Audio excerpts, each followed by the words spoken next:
politika. Tai ne tik oficialūs kostiumai, spaudos konferencijos ir šypsenos prieš kameras.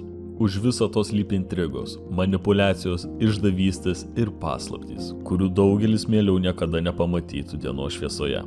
Kino ir televizijos kūrėjai šią tamsią valdžios pusę paverčia intriguojančiomis istorijomis, kuriuose pinasi ambicijos, moralės ribos ir žmogaus silpnybės. Su jumis sveikinasi kinomanija.lt. Užmeskime akį į 5 serialus, kurie žiūrovams leidžia pažvelgti į tamsius politikos užkulisius. Ten, kur sprendimai priimami ne posėdžių salėse, o už uždarų durų. Nuo emocinių psichologinių dramų iki rafinuotų politinių trilerių. Kiekvienas iš jų atskleidžia, kad valdžios kaina dažnai būna didesnė, nei atrodo. Pirmas mūsų sąraše startuojantis serialas Asmens sargybinis. Tai dėmesį kaustantis politinis trileris, pranokęs pačių didžiausių optimistų lūkesčius ir Britų televizijoje savo laiku tapęs populiariausių draminių serialų. Jis prie ekranų pritraukė daugiau negu 17 milijonų žiūrovų Jungtinėje karalystėje ir Airijoje. Vėliau tapo pasiekiamas pasauliniu mastu Netflix platformoje. Kritikai giria Britų scenaristės Jed Mercurio kurtą siužetą, kuris žiūrovai traukia nuo pirmųjų politinio trilerio minučių. Policijos procedūros, psichologiniai žaidimai, politinis sąmokslas, konspiracijos, intimūs seksualiniai santykiai tarp valstybės tarnautojų, teroristai. Tai tik keletas elementų, kuriuos Jed Mercurio sudėliojo į intriguojančios istorijos pasakojimą. Siužeto eigą stengiamasi nuslėpti kiek įmanoma ilgiau, todėl serialo istorija yra gana sunkiai nuspėjama. Taip pat pagirtina, jog atskirti gerus ketinimus turinčius veikėjus nuo piktadarių yra be galo sudėtinga. Pagrindinis vaidmuo šiame seriale atiteko škotų aktoriui Richardui Maddenui. Talentingo aktoriaus rimtą veido mimiką žiūrovai prisimena iš tarptautinį pripažinimą pelniusio HBO fantastikos serialo Sostų karai. Anksčiau aktorius teatre vaidino Viljamo Šekspyro tragedijoje Romeo ir Džiuljeta, kurioje atliko pagrindinį vaidmenį jaunuolių meilės istorijoje. Tačiau šį kartą Richardui Maddenui atiteko kiek kitoks amplua. Aktorius įsikūnijo į policijos seržantą Davidą Budą, nusipelniusi Britų armijos veteraną, kuris yra kamuojamas po trauminio streso sutrikimo ir dirbantis asmens sargybinių specialiosios apsaugos skyriuje. Jam paskyrus saugoti ambicingą ir prieštaringai vertinamą vidaus reikalų sekretorę Julia Montague, Budas atsiduria politinių intrigų, manipulacijų ir terorizmo grėsmės epicentre. Tarp jų pamažu užsimezga sudėtingas ryšys, kuris balansuoja tarp pareigos ir asmeninių jausmų. Kuo labiau Budas įsitraukia į savo saugomos politikės pasaulį, tuo aiškiau matyti, kad niekuo negalima pasitikėti. Nei valdžia, nei saugumo tarnybomis, nei pačiu savimi. Serialas įtaigiai kelia klausimus apie lojalumą, valdžią, saugumą ir moralę ekstremaliose situacijose.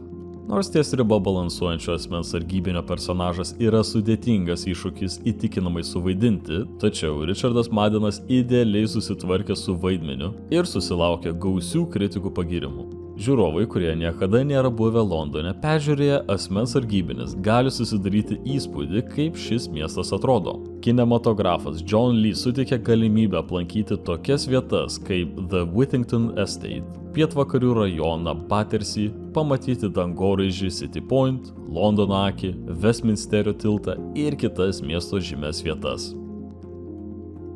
Režimas – pašaipus HBO politinės dramos serialas, kurį sukūrė Willas Tracy, kuris dirbo prie tokių populiarių ir pamiltų projektų kaip Succession. Visų mylima aktorė Kate Winslet paverčiama į įvairių pasaulio lyderių, oligarchų, diktatorių kompozicijos kokteilį. Diktatorė Elenas Vernham, kaip ir Vladimiras Putinas, yra germafobė, kurios pačios primesta izoliacija sustiprina jos paranoją. Režisierius Stefano Friarso ir Jessicos Hobbs sukurtas režimo pasaulis yra be galo siurrealistiškas ir sarkastiškas. Kai kanclerė Elena Vernham kreipiasi į neįvardytos vidurio Europos šalies piliečius, ji nekalba kaip politikė. Mano mylimieji, ištarė jį prašmatniu akcentu. Aš vertinu jūs visus ir vertinu mūsų meilę visada. Praėjus 7 valdymo metams šie žodžiai leidžia manyti, kad Vernham peržengė valstybės vadovės ar net autokratiškos stiprios moters vaidmens ribas. Propagandiniai vaizdo įrašai, kuriuos jį įrašinėja iš savo rūmų, prabangaus viešbučio, tapusio asmeninė rezidencija kambaryje, artimesni meditacijai, o ne ideologiniams pamokslams. Atrodo, kad šios vadovės ir jos pavaldinių santykiai yra intimesni ir emocingesni nei tik įrasta valdžia. Atskirta nuo savo rinkėjų, Wernham ego veikia kaip realybės iškraipimo laukas. Pavyzdžiui, kai ji patiria menopauzę sukeltas karščio bangas, visi kiti rūmose turi elgtis taip, tarsi ir jiems būtų karšta. Įprastinė logika čia nebetaikoma. Pirmą kartą su Wernham susipažįstame naujausio jos darbuotojo akimis. Jis pulkininkas Zubakas, aktorius Matijasas Šiunercas. Pykčio problemų turintis karys, dėl kurio veiksmų malšinant protestą jis gavo negražią pravardę Skerdikas. Kaip atlygį už lojalumą, Wernham pasikviečia Zubaką į rūmus ir paveda jam nuolat matuoti drėgmės lygį kambariuose. Taigi, jis sekioja ją su rankiniu prietaisu kaip pasimetęs sarginis šuo. Įsitikinus, kad grybelio pernešami toksinai nuodė jos kvėpuojamą orą, Wernham virto grėsmingesnė Julianne Moore sergančios namų šeimininkės iš filmo Saugus versija. Savo vaizdo įrašuose kanclerė yra raminančio autoriteto paveikslas, metaforiška tautos motina. O kai kameros išjungtos, ji kvėpuoja deguonį iš deguonies baliono. Įsako rūmus išardyti iki pamatų ir liepia tarnams nešioti ją permatome kokone. Wernham teigia, kad vertina grakštų sveiką protą. Tai dar vienas iš jos kultinių posakių. Tačiau Zubakas atvyksta ne tik į netvarkingus namus, bet kartu ir į tokį pat protą. Režimas puikiai išnaudoja Winslet charizmą. Vienoje scenoje Wernham yra šaltai valdinga, kitoje lengvabūdiškai pamišusi. O po visų savo fasadų ji peraugęs vaikas, kuriam nuolat reikia patvirtinimo, paguodos ir vadovavimo. Šios dalykus jai suteikia Zubakas, kuris greitai patenka į Wernham artimiausių žmonių ratą. Matydamas ją tokią, kokie ji nori būti matoma. Jis visiškas jos augintinis ir gerbėjas numeris 1. Seriale netrūksta politinių komentarų. Čia ypač skeptiškai vertinama Amerikos užsienio politika. Pabrėžiama, kaip pasaulinės supervalstybės naudojasi mažesnėmis šalimis kaip klientinėmis valstybėmis, nepriklausomai nuo to, ar jos atitinka demokratinės vertybės ar ne. Tačiau be visų politinių komentarų režimas teikia pirmenybę abstrakcijai, kuri gali atsiliepti realaus pasaulio įžvalgoms. Žiūrovų dėmesys seriale nukreipiamas nuo materialių autoritarizmo aspektų į psichologinius. Kūrėjai puikiai įžvelgia fašizmo estetiką. Nuo absurdiškos liaudės moters fotosesijos kopūsto lysvėje iki Europos vizijos ekstravagancijos. Kai Wernham iliuzijos ir baimės stiprėja, o jo žmonių pasitikėjimas ją ima slūgti, ji ima kelti pavojų ne tik savo, bet ir kitiems. Ar esate pasiruošę paaukoti viską dėl savo svajonės išsipildymo?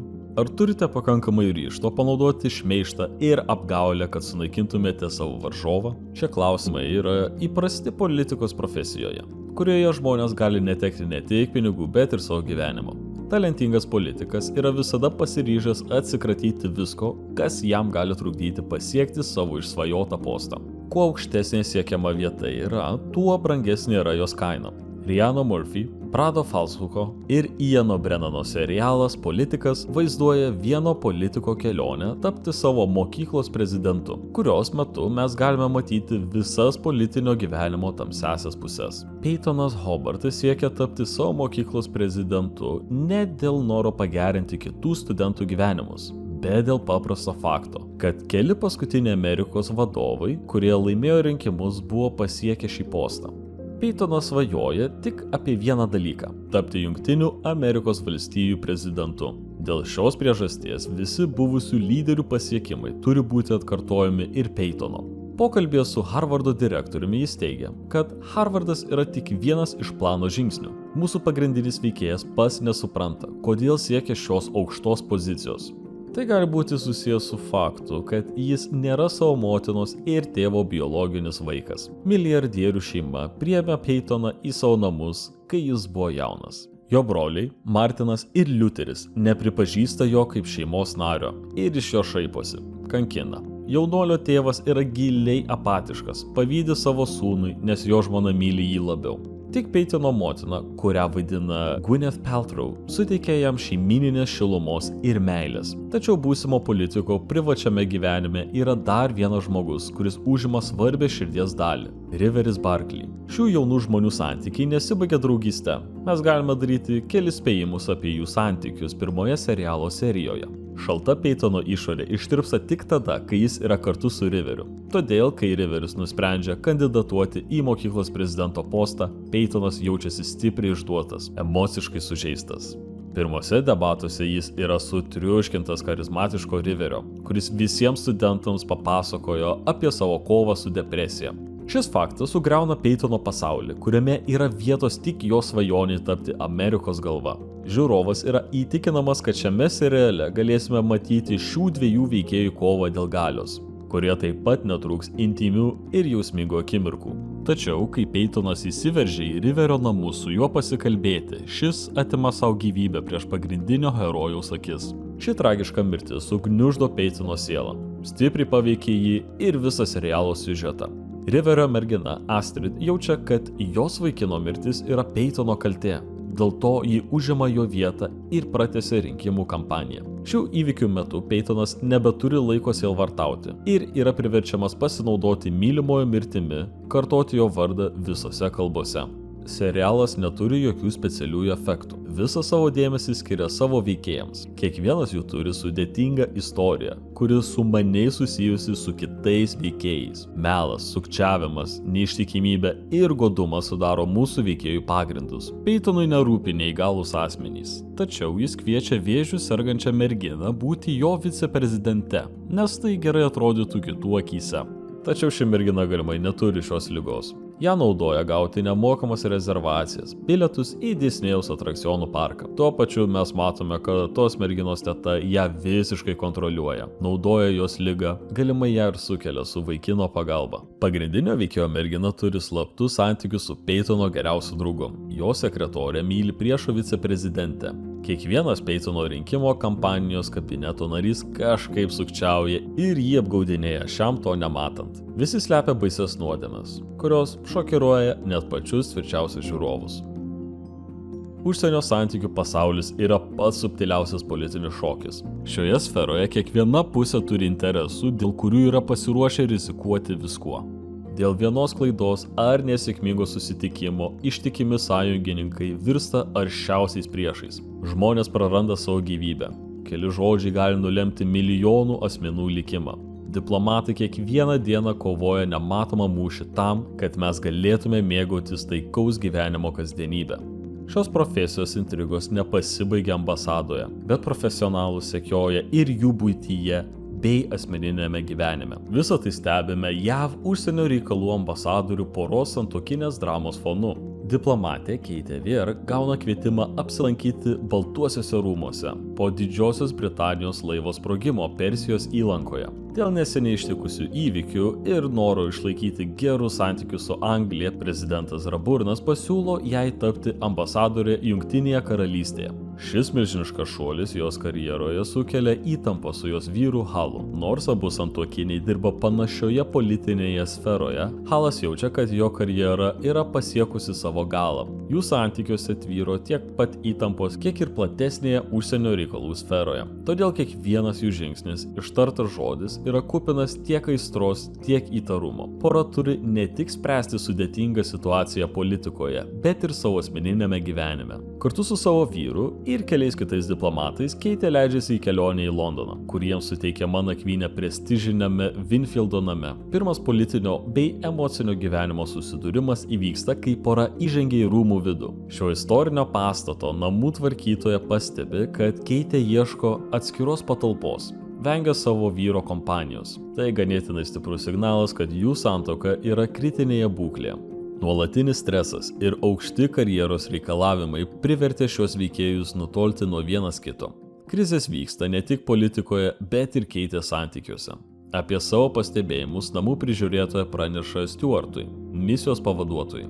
Ištikimas darbuotojas konfrontuoja Halą. Jam praneša, kad jo žmona gali būti kita JAV viceprezidentė ir skyrybos gali sunaikinti karjeros galimybės. Pasirodo, kad Halas jau žinojo apie tai ir stengiasi paruošti Keitę šio posto perėmimui. Šių įvykių metu mes galime matyti glaudžius ryšius tarp politikos, darbo ir personalinių santykių. Privatus santykiai tampa valstybės saugumo klausimu, į kurį gali įsiterpti įvairūs asmenys. Diplomatas leidžia žiūrovui pamatyti, kas vyksta už politinio teatro uždangos. Šiame pasaulyje, kurio darbo valandos niekada nesibaigia, gali pasitikėti tik savimi. Kiekvienas pokalbis turi kelias reikšmes. Žmonių lūpos šypsosi, bet jų akys yra kupinos neapykantos ir pavydo. Kolegos taikosi į tavo poziciją, kitų valstybių administracijos nariai stengiasi tave pašalinti iš posto, o priešai iš kitų šalių siekia sunaikinti ne tik tave, bet ir gimtą šalį. Politikos teatras yra palyginamai žiauri scena visiems, kurie pasirodo jo šviesoje. Kortų namelis – tai politinė drama, kurios centre kaltinimų ir skandalų epicentre atsidūręs Kevinas Spacey, įspūdingai įkūnijantis kongresmeną Francis J. Franką Underwoodą ir talentingą aktorę Robin Wright, įkūnijusi politikos sutuoktinę Claire Underwood. Padėdamas prezidento rinkiminės kampanijos metu Garretui Walkeriui, serialo herojus tikisi tapti valstybės sekretoriumi. Tačiau politiko planus sujaukė viršininkė Linda, pranešdama, jog tai neįvyks ir jie turi kitą kandidatą. Įsiutęs dėl Garreto išdavystės, Frankas nusprendžia pradėti sudėtingą manipuliacijomis apipintą karą prieš Walkerį, kurio metu jo kelyje pasitaiko ir susikompromitavęs politikas Peteris Russo bei žurnalistė Zoe Barnes. Kortų namelis tai britiško serialo tuo pačiu pavadinimu perdirbinys. Amerikietiškoje serialo versijoje Kevinas Spacey vaidina charizmatišką Franką Underwoodą iš Pietų Karolinos, kurio planas atkeršyti tiems, kurie jį išdavė. Pirmiausia, jis sugeba apgauti viceprezidentą, kad jis atsisakytų savo posto ir galiausiai iškelia savo kandidatą, kuriuo visapusiškai manipuliuoja vien tam, jog pats įgautų kuo daugiau galios.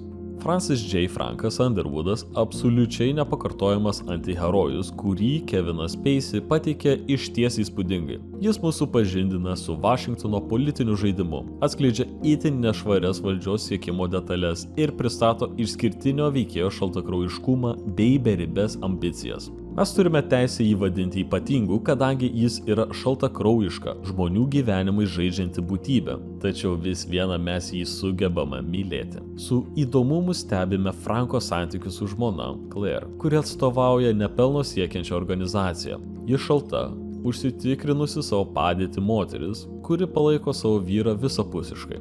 Tačiau jų santykiai yra pakankamai dalykiški ir daugumai atrodo nepriimtini.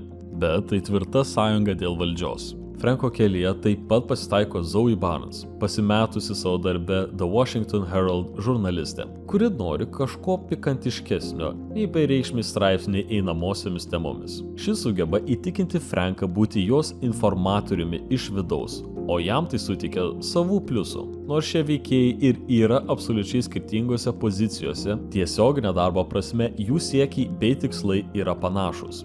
Jose ne vien darbiniai santykiai, bet ir seksas. Tačiau jis tėra mechaniška geismo išraiška ir nieko daugiau. Nepaisant to, kad Francis ir aiškiai pabrėžė, jog jis nebijo absoliučiai nieko, po kurio laiko Zoe tampa pagrindinė jo grėsme. Serialas yra puikiai nufilmuotas. Absoliučiai nuostabus sprendimas, tiesioginis herojus bendravimas su žiūrovu sulaužant ketvirtą sieną. Vizualiniai sprendimai puikus, kokybė kelia susižavėjimą, garso takelis tiesiog tobulas. Pirmosios serialo serijos yra nepaprastai įtraukiančios, kadangi jas režisavo kino grandas Davidas Fincheris, kurio filmatografijoje galime aptikti tokius filmus kaip Kovos klubas, Socialinis tinklapis ar 7. Kortų namelis turi išskirtinę vietą televizijos istorijoje, nes tai buvo pirmasis Netflix kurtas originalus serialas, pradėjęs visos platformos transformaciją iš filmų nuomos paslaugos į didžiausią pasaulyje srautinės televizijos tinklą. Serialas atvėrė naują erą, kai žiūrovai pirmą kartą gavo galimybę vienu metu pamatyti visą sezoną. Taip gimė binge-watching kultūra. Be to, šiam serialui galima dėkoti ir už garsųjį Netflixo garso efektą. 2 kartus į stalą trenkiančio Franko Underwoodo garsą, simbolizuojantį valdžią ir ryžtą. Šis tudum tapo oficialiu Netflix intro garsu, lydinčiu visus platformos filmus ir serialus iki šiol. Su jumis buvo kinomania.lt. Nepamirškite paspausti patinka mygtuką, palikti komentaro, ką dar mums vertėtų apžvelgti ir užprenumeruokite kanalą. Sekite filmų ir serialų naujienas kinomania.lt portale ir socialiniuose tinkluose. Iki kitų kartų.